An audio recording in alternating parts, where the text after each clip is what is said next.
This legalization, all those kind of things, the implications of that. My second case staff clinical meeting was 2 years hence, 2009, and that was called nil psychiatry. So I presented 4 cases where there was no psychiatric diagnosis, and we talked about medicalization of human distress or of human experience. The transformation of previously non-medical aspects into diseases, something which has been called as disease mongering. And we had talked about the various factors which can be at times inadvertently or knowingly got into medicine. Things like, homosexuality, which was a disease till about 40, 50 years ago.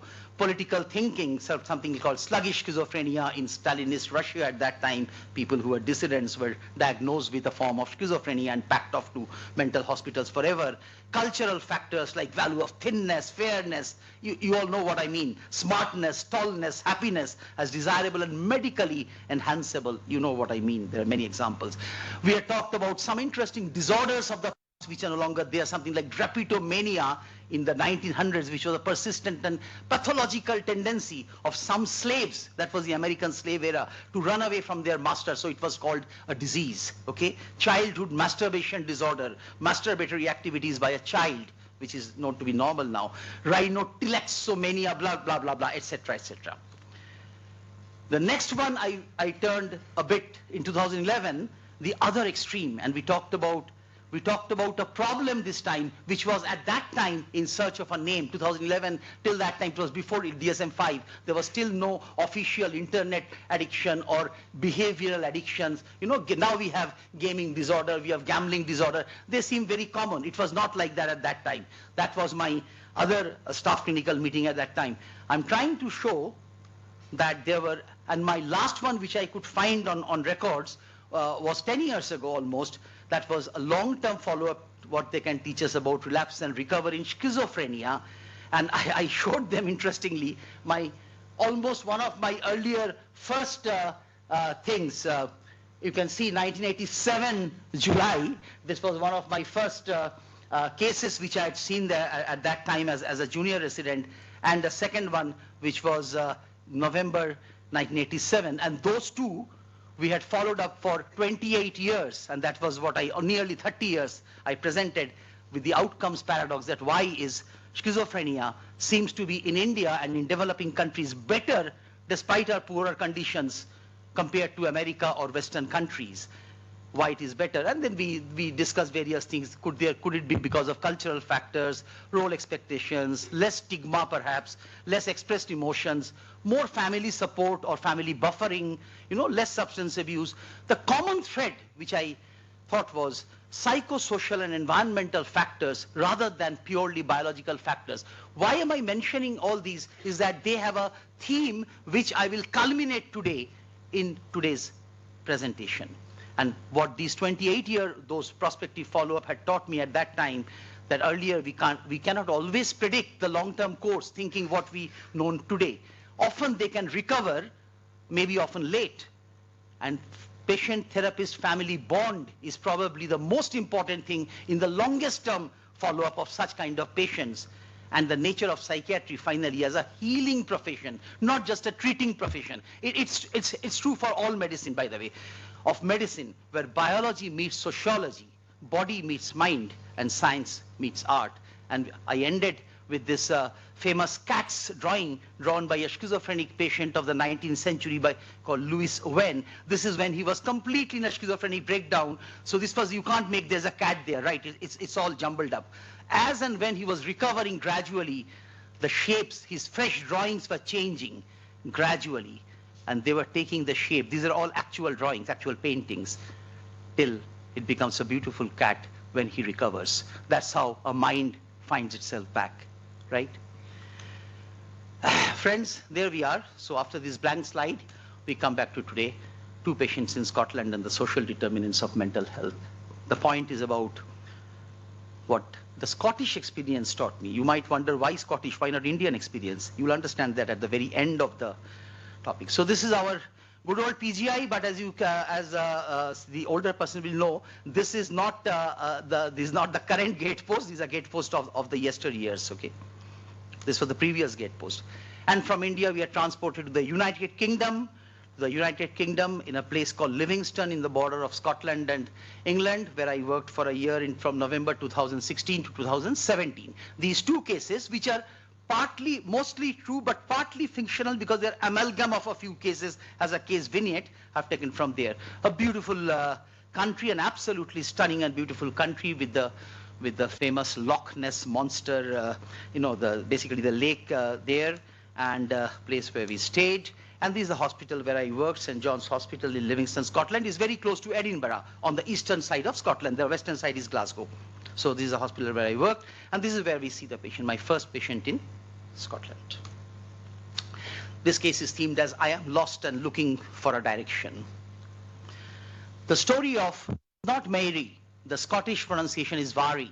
Okay, so the Scottish have very different ways of doing things, but anyway, there's a story of Vary Grant. It's a name changed, 29 years female. I saw Vary on 24th of January 2017 in my clinic for a detailed case assessment. She was referred by the GP for impulsive, as you know, the referral is always by the general practitioner first, for impulsive, dangerous behavior, depression, and anxiety. She described as her main complaints acting impulsively, and again, nothing is going wrong for me, nothing is going right for me. I hear voices, mood is always ups and downs. I think I have bipolar, but the GP won't diagnose me as bipolar. There are people at times insist on having a bipolar or schizophrenia diagnosis. We'll come to why. Now the background history. She does not know her biological father, although she used to see him at their place, but she was taught to call him uncle. This is absolutely all true, okay? And there's much more to come. He later died of unknown cause. She knew her stepdad as her real dad. Her stepdad had a work-related injury, became disabled, and then alcoholic, though no longer so now. She has a sister and a brother. They live near, but elsewhere, not much interaction with them. Her mother has a diagnosed bipolar illness and has been hospitalized several times, including a few times under the Mental Health Act, Scotland, just like we have it here.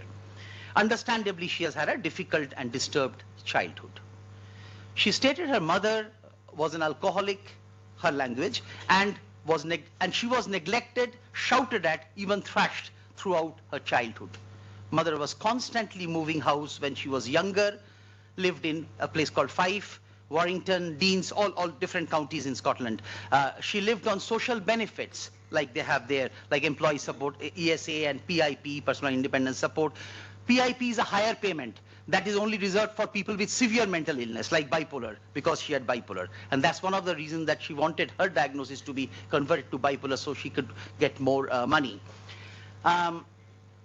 She had poor attendance at school. She was severely bullied at school. When she was 13 years old, her mom's boyfriend died of a heroin overdose.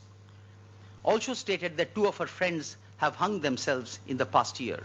You can see the construction of the metrics where things are coming up, okay. Now, despite all these, Vary completed all primary and secondary school education, then did 2 courses from West Lothian College. That council where I was working, the county is called West Lothian. One on practical cookery, followed by HNC, Higher National Certificate, something like our ITI diploma kind, on social care of adults. Since this, she has worked as a personal support worker, something like a care worker here with vulnerable adults with 2 different companies. So she was struggling but trying to get a foothold in life. However, she got embroiled in a controversy when she became over-friendly with a service user, a patient's mother, which led to lots of complications, finally removed from the service, continued to work with other people, has problems with her immediate supervisors at work, gets into scuffles. She had become homeless for more than 1 year after her grandmother died 2 years ago. She fell out with her cousin where she was living at her grandma's place and currently lives on her own in a West Lothian council flat. Council flats are flats which are given by the council to otherwise homeless people who need it.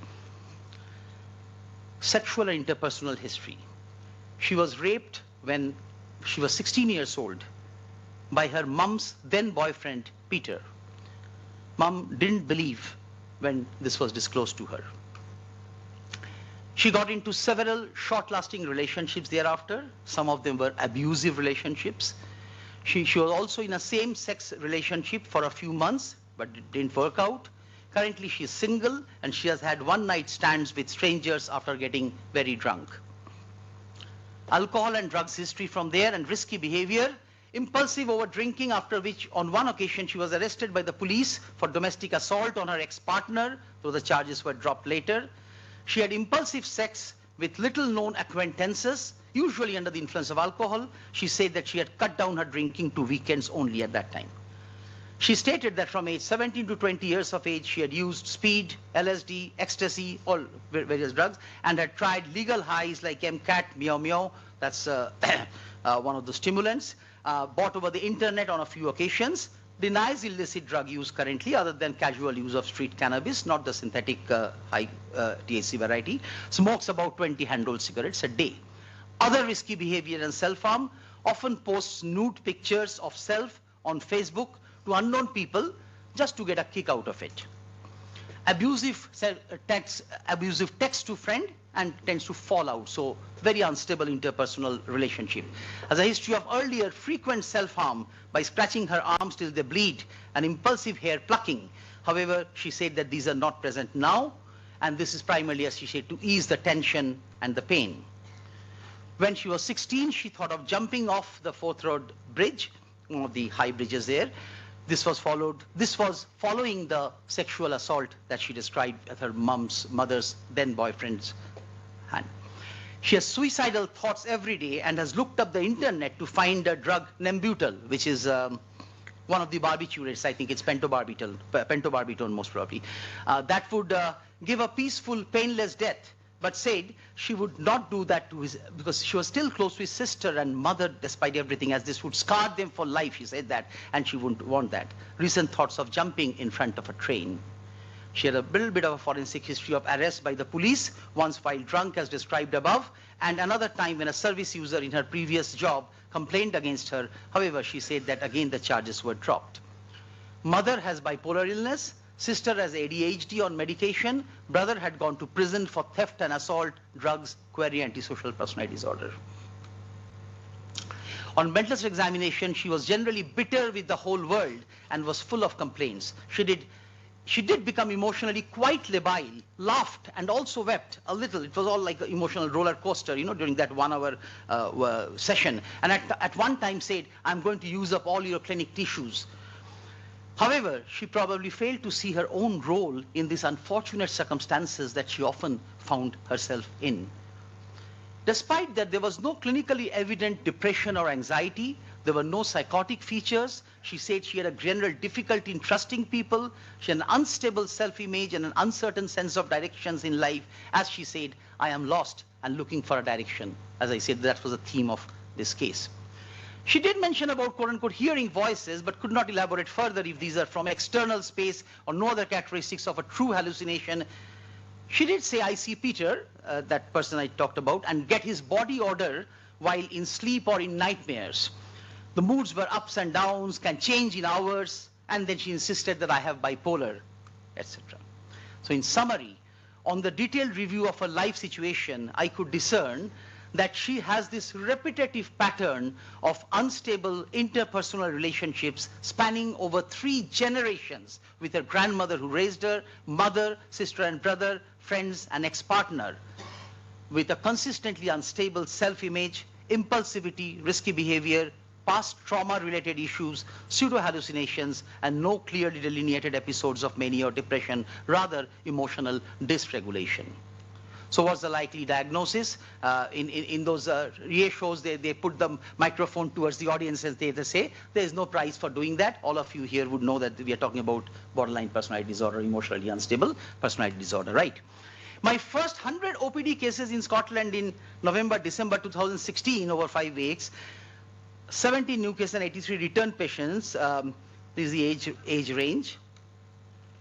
The diagnosis, depression, bipolar, schizophrenia, other psychosis, but the highest diagnosis was emotionally unstable personality disorder, borderline personality disorder, followed by others and PTSD. That was far more common than what I used to see there in PGI at that time. Now it's much more common. 10 years since it's far more common, and that's interesting, right? And there was non-diagnostic descriptors like self-harm, quite commonly. Social stress was not a medical diagnosis, but extremely common, related to finance, housing. That's where we are coming to today. Living, interpersonal, bereavement, relationship, children, some of which are exemplified in the case which I showed just now, personality issues and traits, pseudopsychotic symptoms, and ordinal psychiatry. Even at that time in 2016, Scotland, the Mental Health Foundation of Scotland talked about mental health is shaped by wide-ranging characteristics, including inequalities of social, economic, and physical environments, which can have considerable impact on an individual's well-being and mental health.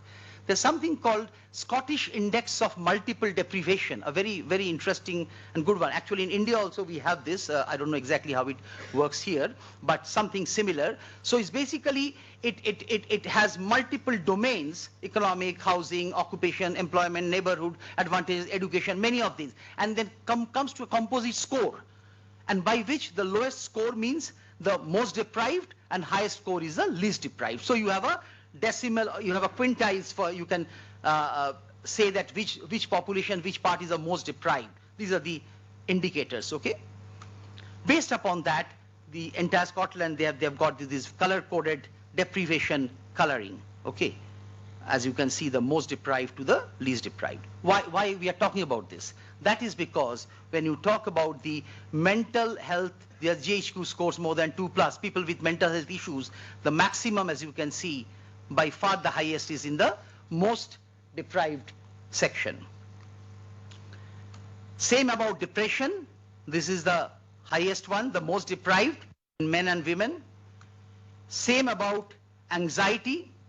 In fact, more in women also, but in the most deprived section, the maximum. So very clear-cut, direct correlation. Correlation is not causation, but direct correlation between social deprivation and mental health conditions. Depression, anxiety, and overall psychiatric diagnosis, discharge from psychiatric specialties, the most deprived, the maximum number of psychiatric cases, all psychiatric cases combined. Continuing with the story of Barry Grant. All sorts of antidepressants were prescribed: fluoxetine, no effect; citalopram, sertraline, mirtazapine, venlafaxine, one after one. It's like a gunshot, straight away trying everything. But then other things started coming in. For example, she has a community psychiatric nurse, which is a very common thing there, from the homeless health team. There's a homeless health team which helped her place to one of those West Lothian Council flat where she was living at that time. She started getting some benefits of about 80 Scottish pounds per week, but knows that the amount will be more if she gets a diagnosis of schizophrenia and bipolar disorder. The CPN, the community psychiatric nurse, provided her with the information regarding Breathing Space, one of those NGOs which work with people with mental issues, Samaritans, contact details, etc., etc. She was encouraged to self-refer to the drug and alcohol service, but she currently denied that. She was put up with they have various kinds of things like that, okay, advice, shop at partnership center with the living arrangements, encouraged. These might sound very odd to us because we don't talk about such kind of things. We only do medications, right? Medicines or therapies, other kind. But she was encouraged to attend something called a distress tolerance group, a therapy based on dialectical behavior therapy principles. There was a plan to refer to psychology service for trauma-related issues. We don't have any of these. As you know, that with this, I'm sure you know what movie is this and what are the characters and what was the response to this famous dialogue of Amitabh Bachchan, who I think was Ravi or somebody played there in Diwar, mere paas ye hai, wo hai, and the famous response to that, you know. So we don't have any of this of the social benefits there. But as Dr. Awasthi, when he was the president of IPS many years ago in 2010, in his presidential address talked about preserve and strengthen the family to promote mental health. That is our, till now, till date, although it's breaking up, till now it is our highest and maximum strong support, right? Continue with Barry Grant. How is she doing now? Last reviewed was in October 2017 in the company of her CPN. She still has ups and downs, still hearing voices, especially when stressed, still occasionally thinking of jumping off the fourth bridge and Googling and social networking on peaceful ways to die, still smoking cannabis, still looking for a diagnosis of bipolar, but no actual self-harm incidents, no reckless, unprotected sex with strangers when drunk, engages with the community psychiatric nurse to practice coping skills, has attended a few of those distress tolerance group sessions and found them useful, and her finances and living situation improved by help from Stradbroke Partnership Center, all these kind of things. Plans to do one of those higher national degrees in social care from the West Lothian College, and trying out a new same-sex relationship. So all in all, you can see, again, there are some social things which are coming out. The mental health strategy, which is still in force by the Scottish government, emphasizes that the key word is integration of healthcare and social care services. It's not just mental health care or not just medical health care, but it's to be integrated with social care services to make it proper. The focus they have done on is on poverty eradication, education, employment, justice, and social security. From there, friends, I take you to a jump straight back to 1848, a person by the name of Rudolf Karl Virchow, who to the medical people, to the internal medicine people, will be known for his Virchow's gland, the Virchow node in the neck, and the father of cellular pathology. What is less known, well, it's less known that he was also a politician, he was also a social protagonist, and he was sent by the government at that government of Russia to investigate an epidemic of typhus in Upper Silesia, current Poland, okay, and found that the conditions were so poor there, the social conditions were so poor, social economic conditions, they were actually responsible for the typhus outbreak rather than the microbe itself. And the famous lines for that, he said that in his long summary report, in the report, the summary lines, there can now be no longer any doubt that such an epidemic dissemination of typhus had only been possible under the wretched conditions of life that poverty and lack of culture had created in Upper Silesia. If these conditions were removed, I'm sure that the epidemic typhus would not recur. The logical answer to the question as to how conditions similar to those can be prevented in the future is therefore very easy and simple. 1848, this man who is a pathologist is talking about that. Education with his daughters, liberty and prosperity. Medicine has imperceptibly, these are all his words, led us to the social field. Let it be well understood, it is no longer a question of treating one typhus patient or another. Therefore, I abide by the doctrine which I have placed at the head of this discussion, his discussion, free and unlimited democracy, from typhus to democracy. And the famous lines which have been quoted hundreds and thousands of times now, this is Virchow at a much older age. Medicine is a social science, and politics is nothing else but medicine on a large scale. Medicine as a social science, as a science of human beings at the end of the day, has the obligation to point out problems and to attempt their theoretical solution. The politician, on the other hand, is a practical anthropologist. He must find the means for their implementing them, by policies, by putting money, putting policies, etc. If medicine is to fulfill her great task, then she, medicine, must enter the political and social life. The physicians are the natural attorneys of the poor, and the social problems should largely be solved by them. That is from where we come to the determinants of health. We are all very aware in this hall about the biological determinants of health. I'm not going to talk about that. The entire PGI training is based on biological determinants of health, from infections to genetics to degenerative changes to immunological changes, everything.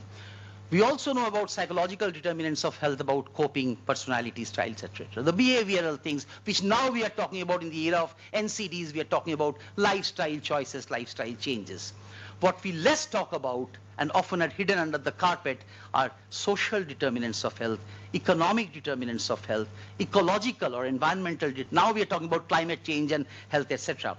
Ecological determinants of health, structural determinants of health, of racism, caste, then things become more and more murky. From there we enter the commercial determinants of health, of advertisements, etc., of putting money in which things you, and finally political determinants of health. Because these are the last ones are what have been called by epidemiologists as the causes.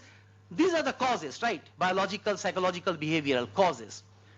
And then we have the causes of the causes, which determines these causes.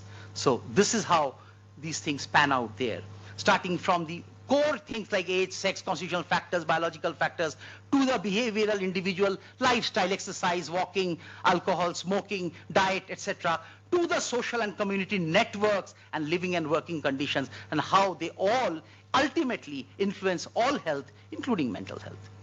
So this is the current definition of social determinants of health by WHO. The social determinants of health are non-medical factors that influence health outcomes nonetheless. These are the conditions in which people are born, grow, work, live, and age. You can see the entire life perspective. And more importantly, and this is WHO's definition, and the wider set of forces and systems shaping the conditions of daily life. We don't talk about this normally. And these forces and systems include economic policies and systems, development agendas, social norms, social policies, and political systems. Examples are income, social protection, education, unemployment and job insecurity, working life conditions, food insecurity, housing, basic amenities and the environment, early childhood adversities, development, social inclusion, non-discrimination, structural conflict, access to affordable health service. All these things, and list can be longer, are examples of social determinants which influence health outcomes, which we don't talk about much. We talk about, so these are the complex of these vague things, of all these things in a diagrammatic manner. Why is this important? You might wonder, why not simply write medicine center? Because according to many estimates, this is a conglomerate estimate, that the social determinants' role in health, they play a significant role. Socioeconomic factors, 40% influencing the outcome of health outcome of the population, public. Health behaviors, 30%. And our health care, which we are doing here day in, day out, which is important, 20%.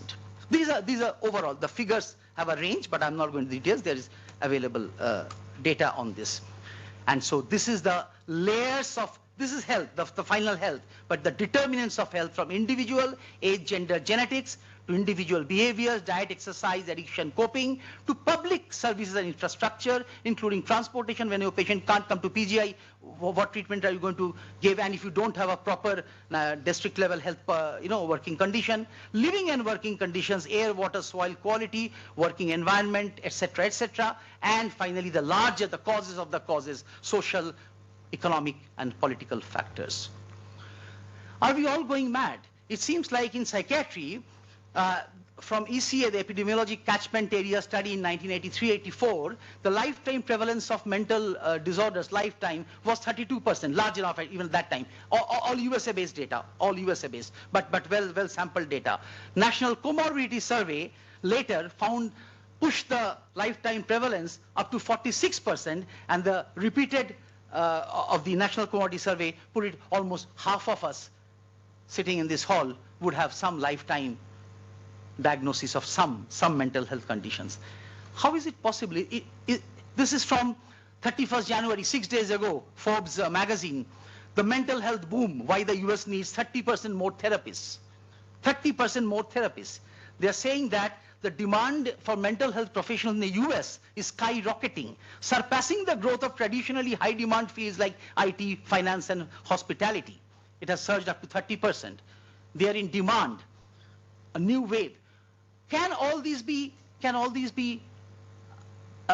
explained only by biology, by biology, this kind of a thing? The Gen Z, the Generation Z, those born between 1996 and 2012, so around that time, why depression rates are much higher than ever? It's important to ask these questions. Why? Could it be all suddenly that the genes have changed? Suddenly that the infection, what is changing? What has changed to make such kind of things? We come to the second case. This is a dark one. This is a dark one. This is a death of despair. It's a case of a death and a failure. This is a story of Sean. Again, the pronunciation Scottish are different, as you all know Sean Connery, of course, so you'd be knowing Sean. So Sean was a 50-year-old white Scottish male, divorced, father of two, with a high school education. He called 999, they are our equivalent of 100 or 112. After overdosing on his medication in an apparent suicide attempt, he was triaged onto the acute crisis care inpatient at the St. John's Hospital, where he was seen for a psychiatric assessment. Now, the rest of the thing is the assessment, okay? Sean lived in a small town in rural West Lothian and had been unemployed and collecting the disability benefit for the past 6 years. Why? We'll come to that. He was earlier an army veteran, serving for 4 years. Following discharge, he found employment working as a lumberman, cutting those logs, okay, in a logging company in his hometown. There's a place where logging is a very important activity for employment. However, now the environment changes, the conditions change. Environmental regulations 2000s, the timber industry in the region entered a period of decline. Think of the COVID-19 for those who have lived through it, okay? I'm not going to talk about it today here. That'll be another talk. And he was laid off suddenly. Sean worked on and off for the next 10 years, driving a truck for a small logging company unless he was injured on the job. He had an accident. A log fell and shattered his leg. He could not work due to pain and extensive mobility issues. So essentially, a man who was working well has become disabled and got... his education and skill set qualified him only for manual labor jobs. He was not ready for the world. If tomorrow many of us are out of our medical practice, I wonder what I will do. I have no other skill set. The town where Sean lived was hit hard economically following the collapse of the logging industry, and jobs become scarce, unemployment rose, many lived in poverty as a result. Now, the making of a patient. Because of his injury and years of being on high-dose opioid medicine enters, okay? High-dose opioid pain medications, oxycodone, dihydrocodone, something called codidramol. Every patient would have it. Extremely high doses, unthinkable high doses. You know, I say, what are they doing? But then I had to just say, repeat all. I was there only for 1 year, okay? Fentanyl patch, all sorts of high-dose opioids. He became pharmacologically dependent, severe opioid dependence. After the accident, unfortunately, Sean's wife left him, taking their 2 daughters. And now he indicated that he's less of a man and weak because of being unemployed, no longer a lumberman, nor a husband, or a father. Logging was a family tradition because there a strong tradition in that community, which was gone now. After his accident, he was embarrassed to be seen in his community because he felt that he was being judged or he was weak. Enter comorbidity. You know how things get complicated. He isolated at home, avoided social contact, few close friends. No one cared about him. He felt so. In addition to an addiction to opiates, Sean drank heavily, smoked 20+ cigarettes, became overweight, had high blood pressure, and lived a sedentary lifestyle. All our usual. He believed that he could fix himself, but could not. And then gradually getting into a depressive stuck, as you can see all this, you know, out of control. He started feeling he was a burden to his ex-wife and daughters. He was a total failure. And the making of the diagnosis, he felt he was completely dependent on the government, but at the same time betrayed by them. He blamed the government for the collapse of the logging industry and for his current state of misery, endorsed frequent suicidal ideation, and his most recent attempt with which he was seen, getting intoxicated, decided it was time to put an end to his pointless existence. In a standard clinical interview, Sean met, you know, if you divorce yourself from all these background and take a checklist, bullet approach, you know, bullet point, he would meet a DSM-5 criteria for a major depressive disorder, opioid use disorder, alcohol use disorder, endorse subclinical PTSD symptomatology, and from his job-related accident, right? Further background history now later divulged that he was exposed to trauma at an early age, experiencing abuse from his father, who was himself. There are often cycles of intergenerational cycles of violence and trauma, right? Alcohol dependent with anger control issues, who was verbally and physically abusive towards him and his mother. When Sean was 12, his father left him and his mother, leaving them to live in poverty. And then he was exposed to all these additional negative life events, as mentioned just now. Started feeling practical difficulties. There were long travel distances and commute times made worse by having to rely on limited public transportation. See how it impinges upon health. Okay, posed a significant burden. He lived in a small rural community, had to travel over 100 miles round trip to his appointments at the hospital there in St. John's using a state-funded shuttle that used to make only 1 run a day. He used to run out of his prescribed opioids because he'd overuse, okay, and there'll be pain. He started now to supplement with injectable heroin, enter the injectable, enter our addiction psychiatry now, okay? And occasionally illicitly made IMF, illicitly made fentanyl, or even much higher things, carfentanil, alfentanil, fentanyl analogs, all illegally made. After stabilization, he was prescribed sertraline and was advised to attend the drug and alcohol service, to start on methadone and therapy for depression and trauma-related issues, which he never did. A couple of months later, his body was found in a deserted wagon near his place with injection paraphernalia and white powder pouches strewn all around him. Sorry, it's got cut. The coroner's report confirmed overdose with prescription opioids, fentanyl-like drugs, alcohol, etc. So this was the end. This was the last line, yeah. So while with white powder pouches strewn around, the coroner's report confirmed overdose with prescription opioids, fentanyl-like substances, and alcohol. So it becomes a case of opioid and alcohol overdose. Drug overdose deaths in the United States over the past 20 years these CDC data have increased more than 10 times. Look at these data and the three waves. Initially prescription opioid, mostly oxycodone. From 2010, rise in heroin overdose deaths. And wave 3 from 2014 onwards, very steep rise primarily because of synthetic overdose fentanyl, which is still continuing till 2023 when there's a slight drop. But look at these. Okay, this is absolutely eye-opening and shattering. 224 people, these 2023 data, latest, which I could found yesterday, 224 people died each day from an opioid overdose in 2022. This is USA, the largest and the most powerful country, you know what's happening there. Age-adjusted rate overdose, it's not just opioid, but it's also stimulants. Not just USA, because you might say that you are, where did you go to USA? You're talking about Scottish patient. This is Scotland. Again, look at the data. These are drug-related deaths, only drug-related. Look at the escalation over the years, what's happening there. Okay? The highest age is this, our patient, 35 to 54, not the very young, not the very old. And most importantly this, the deprivation. Look at this deprivation. The drug misuse death rates are 15 times as high in the most deprived areas. So it's a combination of social economic factors, medical factors, health factors, all come to make the of a public health tragedy. Look at this data. Okay. This is all absolutely recent. But those are only data, right? Those are data, those are lines, graphs.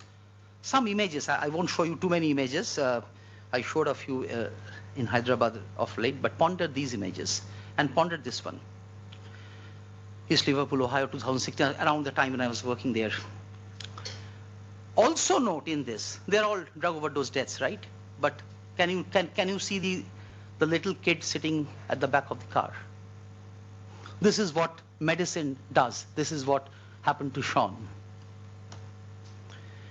We all take it as a medical thing, right? Because easily the doctors were to be blamed, because the doctors were prescribing oxycodone and fentanyl right, left, and center. We all know that. And they were being given huge amounts of money by Purdue, Pharma, and etc. Okay, we all know that. Or if you want to know, you can know that. That's very well known. What is not so well, and yes, they were bribed practically, hugely bribed. And doctors fell into that for various reasons. But was that the only reason, as it's very easily made out to be? The doctors were the criminals. No, that was a small part of the whole story.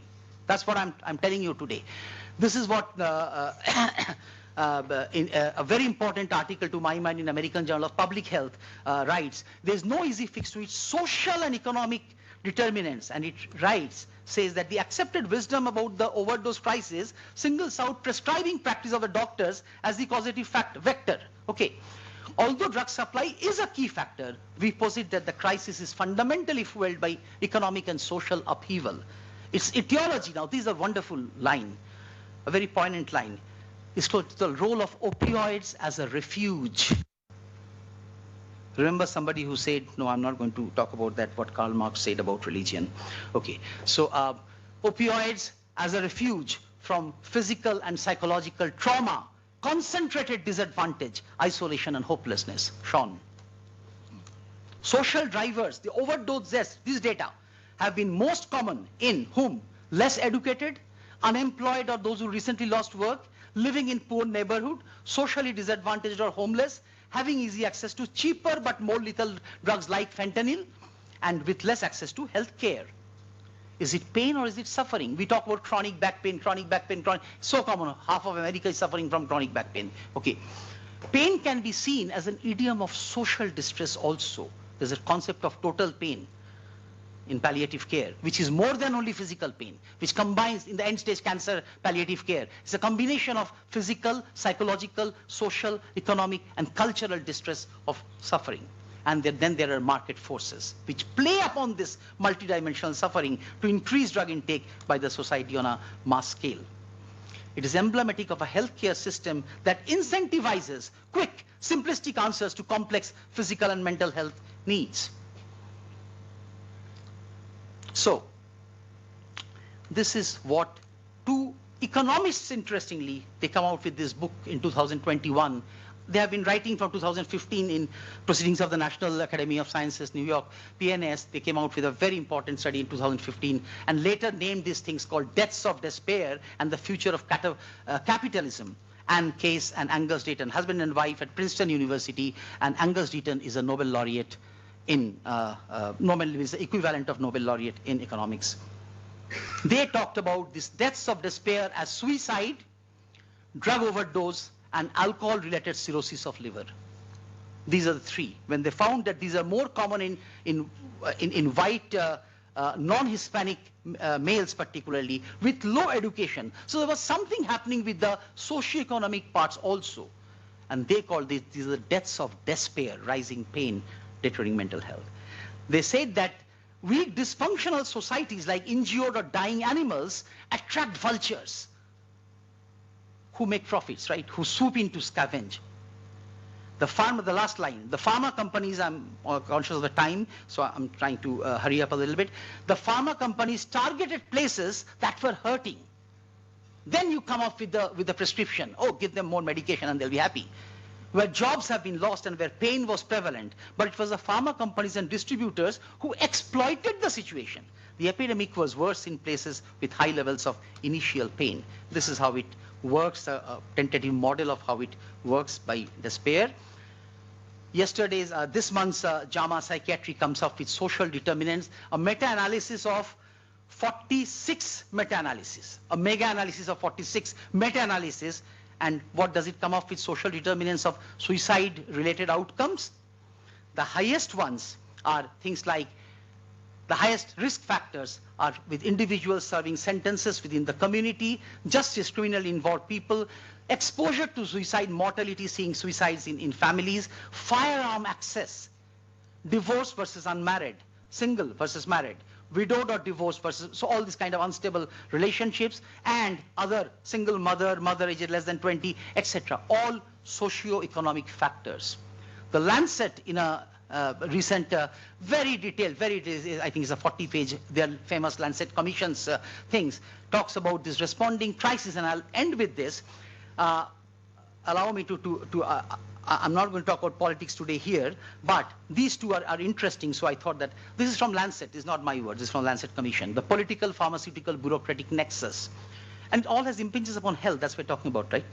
Former US Congressman Billy Tozin, for example, led the crafting of Medicare legislation that substantially expanded the US government's purchasing of pharmaceutical products while simultaneously forbidding the government from bargaining for lower drug prices. So getting at a higher cost. The day after his term ended, Tozin became a leading pharmaceutical industry lobbyist, earning more than 10 times his congressional salary. And this one. The financial power of the pharmaceutical industry at the federal level is equally undeniable. From Lancet Commission, right, with example. When the US Drug Enforcement Administration caught opioid distribution companies breaking the law by not reporting massive suspicious shipments of opioids to particular communities, there was something hanky-panky going on, right?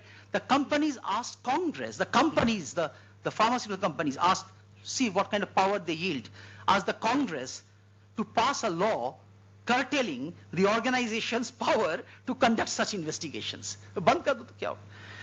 The pharmaceutical industry contributed US $1.5 million to the campaigns of 23 lawmakers who sponsored this new law, including US $100,000 to Representative Tom Marino, who led the law's passage in the House of Representatives. What happened then?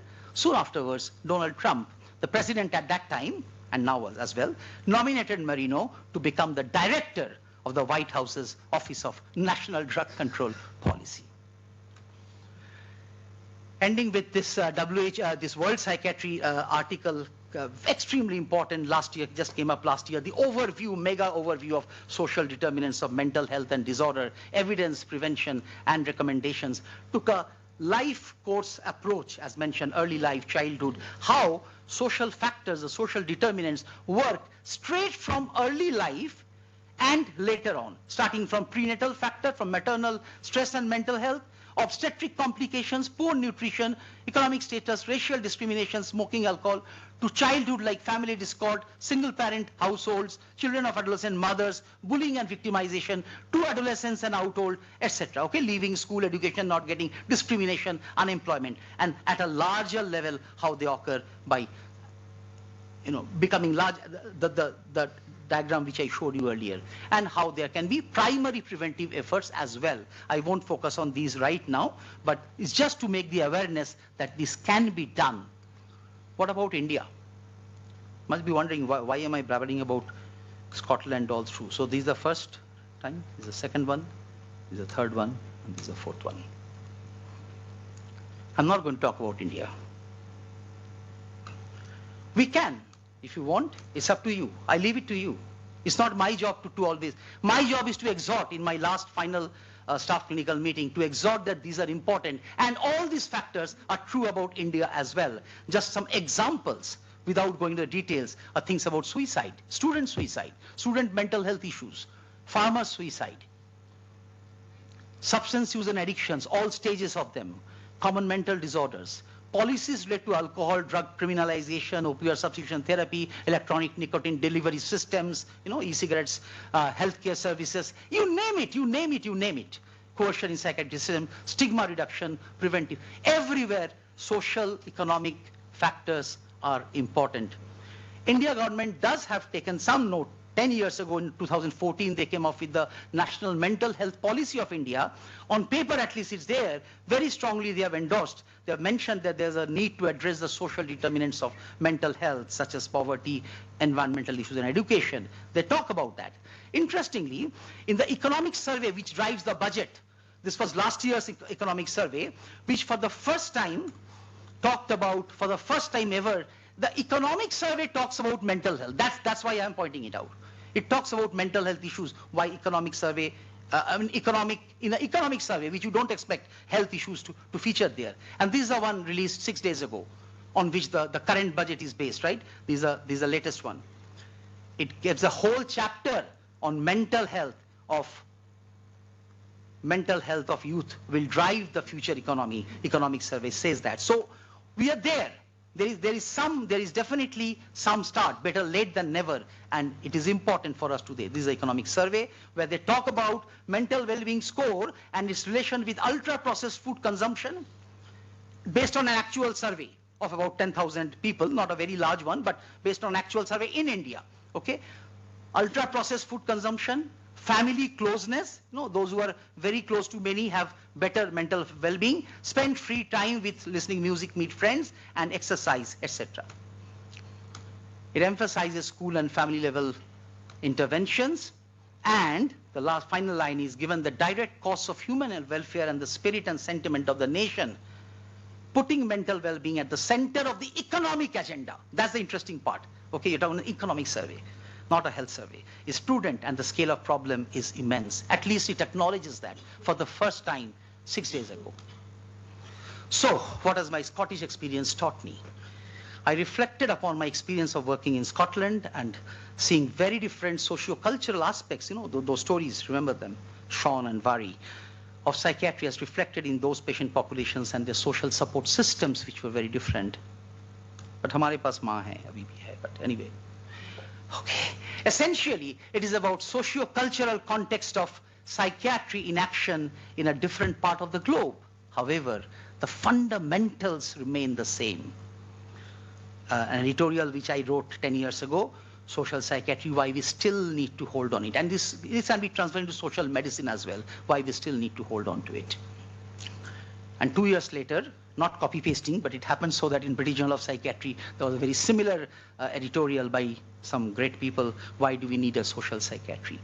So we need it everywhere. Psychiatry was, read psychiatry, replace psychiatry with medicine here if you want, was, is, and will always remain, remembering Virchow and 1848 story, will remain incomplete without its social dimension here, there, and everywhere. Thank you. Sorry, usually we don't have class after starting the meeting, but thank you very much.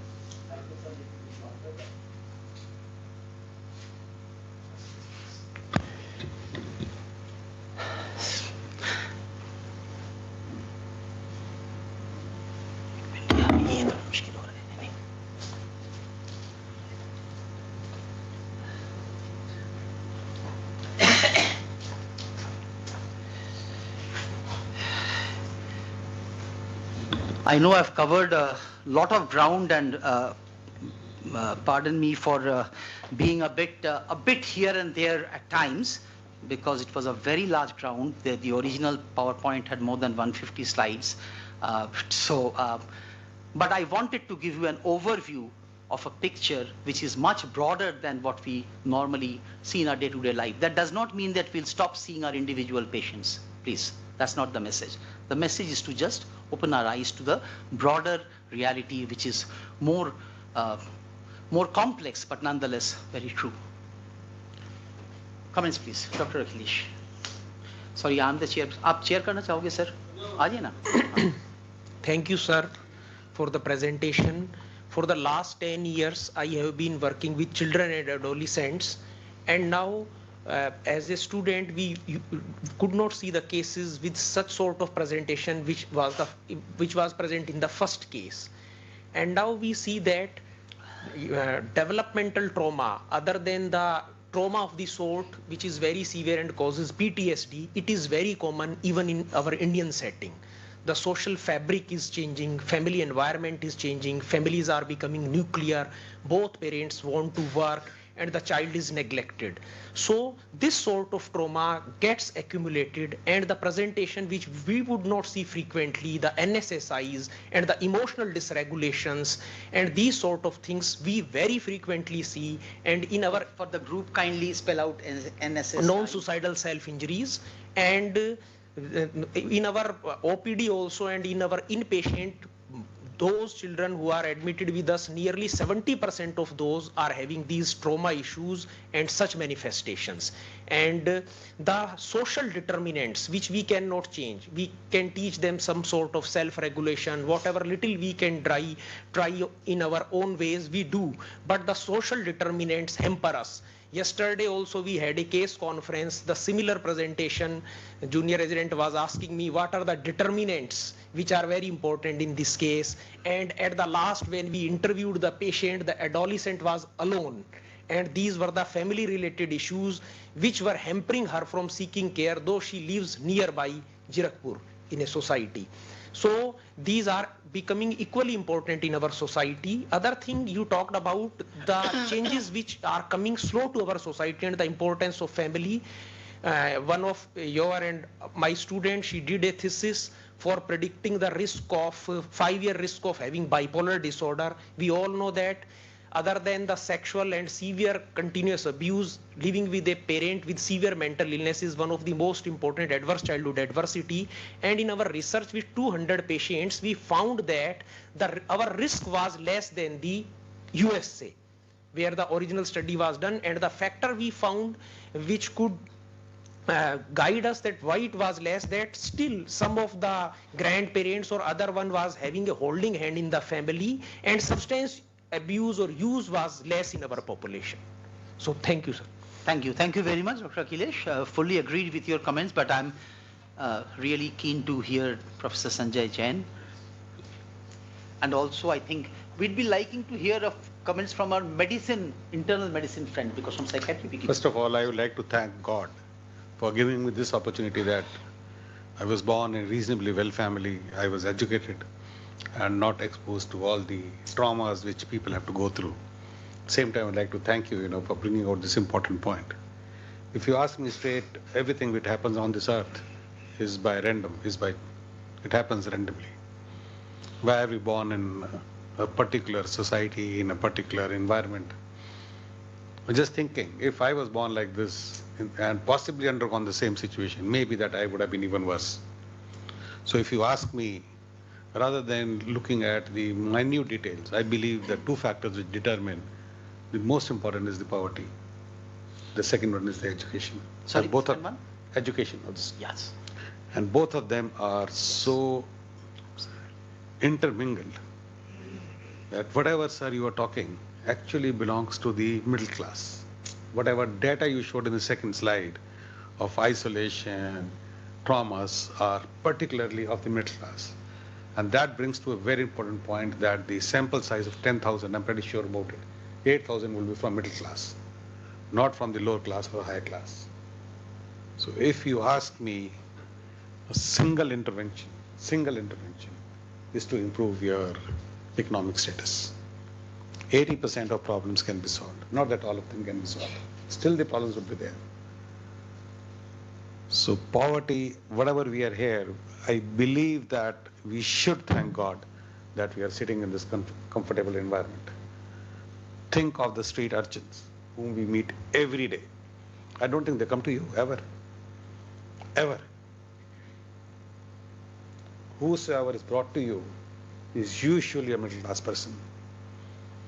And nobody can know it better than medicine guys. On Friday mornings, whatever we talk or whatever we fight, it's not actually about the medical treatment. It's about delivering. How do we get a ventilator? How do we get this drug? That's why I say that Harrison should be of two types. One for the rich and one for the poor. Cholesterol will not be a drug for MDR, gram negative. It'll be, yes, maybe it'll be methylene blue. We lose patients not because we don't know what to do. We lose patients because our patients are poor. So, and that's a huge issue. And I think I will stop here because there are people who have to make comments. Thank you. Thank you very much, Dr. Jain. As our PGI, please come, sir. I was waiting for you to there. As our PGI into art threshold, it is our job is not only to see the top of the scale, but also to do this kind of a service, and that's why this is important, sir. I guess it's a spectrum. You get a particular set of problems in deprived, but the deprivation may not only be economical, the deprivation may be social. The deprivation may be emotional. So as you go higher up the ladder, I think your poverty or economic deprivation goes down and emotional deprivation probably goes up. If you see in Chandigarh, you'll find plenty of people. And if you see who are staying alone, or have houses to live, have money, have no connect with other people. And what I have found, experienced is that people who are coming from lower middle class or lower class, probably they have more social interaction as compared to the ones who have gone higher up and probably it is the deprivation of a different kind. It's not economical or education where they're deprived. It's emotional connect where they're deprived. And one very simple thing in US, they did a study and they found out that people who are having home cooked food are possibly more happy than the people who are buying or getting food, ordering food from outside. Possibly again emphasizing a social connect where the parents are still or the mother is still interested in cooking food, whereas, otherwise you just order whatever you want to. And then you look at yourself, where are we going now? How many times in a week we end up ordering food from outside rather than making it ourselves? And project 10 years from today also. And look at See it. what happens. Where are we going?